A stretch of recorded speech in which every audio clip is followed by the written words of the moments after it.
Hai teman-teman semua, kembali lagi di channel Pendapat Joseph. Hari ini, jika memang udah jamnya, memang juga dilambatin juga review Napoli lawan Roma.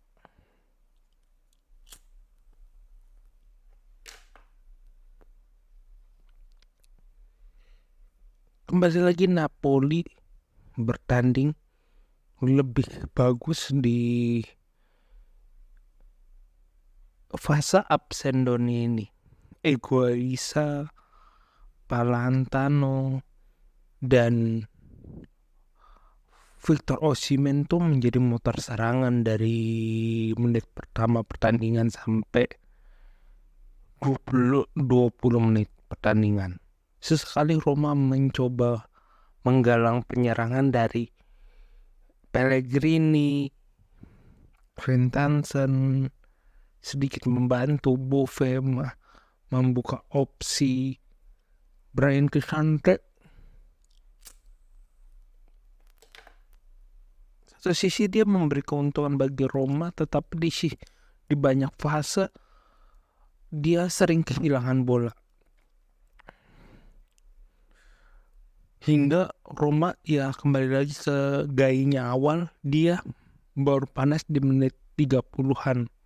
Hasilnya masih sebenarnya dari Mourinho dan Daniel De Rossi.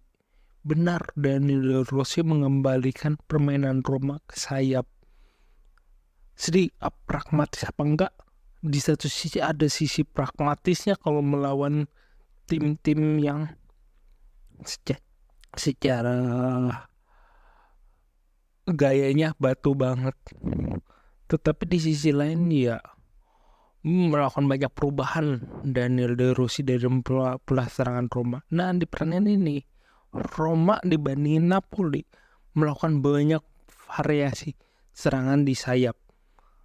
Tetapi yang jadi masalah dari Napoli dan juga menjadi masalah di Roma, Napoli dengan banyaknya kesempatan menyerang sampai 60% di ball position, tetapi tidak sama seperti Milan tidak mampu melakukan sebuah penetrasi yang benar-benar bisa menghujam gawang Roma secara kuat.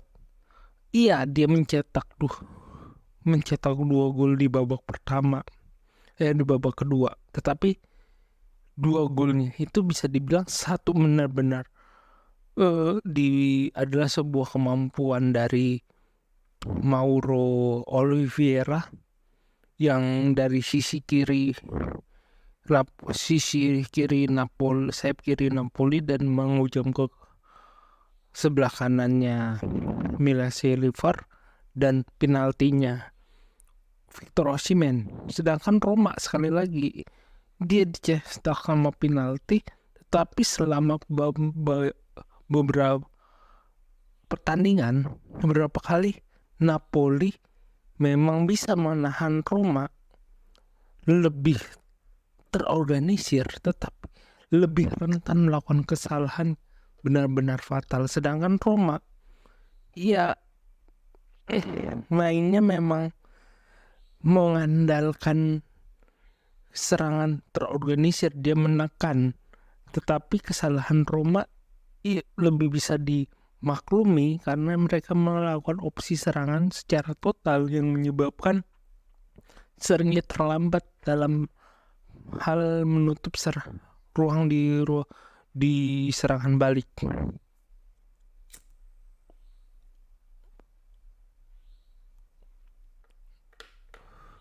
Apakah ini akan ada celah dari melawan lawan-lawannya Roma? Pasti akan ada celahnya, tetapi apakah celah itu bisa ditutupi secara kualitas permainan? Harusnya Roma mampu menutup kekurangan di babak pertama dan babak kedua melawan Napoli. Karena secara praktis beberapa serangan Napoli kalau bisa disamakan dengan beberapa lawan lain sebenarnya bisa diredam karena Gianluca Mancini memang punya kemampuan untuk menjadi the last man in the defense, bukan milik secara fatal, tapi dia benar-benar bisa menjadi tembok terakhir. Salah satunya itu. Kedua adalah dengan masuknya Evan Dika, mungkin tadi terlihat kurang padu, tetapi Roma masih bisa melakukan perubahan. Satu-satunya nilai lebih dari Roma di babak melawan Napoli itu sekaligus tetap di 5 poin jaraknya, 4 poin jaraknya adalah sebenarnya serangan Roma efektif, tapi mereka harus memikirkan bagaimana caranya. Baik Pellegrini maupun Pellegrini, El Shaarawy, kalau berada di kotak penalti harus segera memberikan memutuskan opsi membawa bola sendiri atau melakukan serangan atau mengirimkan tendangan langsung, karena beberapa opsi dari mereka memang sering telat. Brian Cristante ya kita bahas lagi ya, kemampuan dia dalam merubah ritme sih sering terlambat.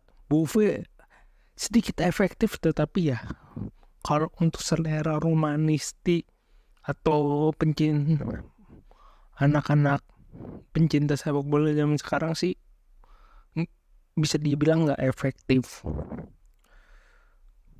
Jadi Roma ya seri. Di satu sisi kita harus menghormati Napoli, dia bermain bagus di periode up-nya, karena lawan Roma lebih naik performanya lebih daripada Roma. Tetapi Roma ya dia berhasil merubah keadaan, itu sisi positif. Dan yang terakhir, Tammy Abraham kembali mencetak gol, menjadikan sebenarnya kalau dilihat baik-baik opsi kedua tim menyerang oke, tetapi sedikit Roma di atas karena mereka lebih banyak variasi, sedangkan Napoli sepanjang pertandingan baik babak pertama dan babak kedua ya selalu opsinya pada Osimhen atau pada Politano, tetapi Politano tidak terlalu beraktivitas. Osimhen selalu berusaha mencetak gol. Ya, itulah Napoli, perlu banyak perubahan, terlebih dengan pergantian 2 pelatih hingga jadi 3 pelatih yang ada di seri yang pernah melatih Napoli musim ini. Sekian dari saya, kurang lebih mohon maaf. Jika suka silakan like video ini, subscribe Pendapat Joseph. Jika ada kritik saran tulis di komentar. Jika ada keinginan berinvestasi silakan klik link Saweria di deskripsi, dan dadah.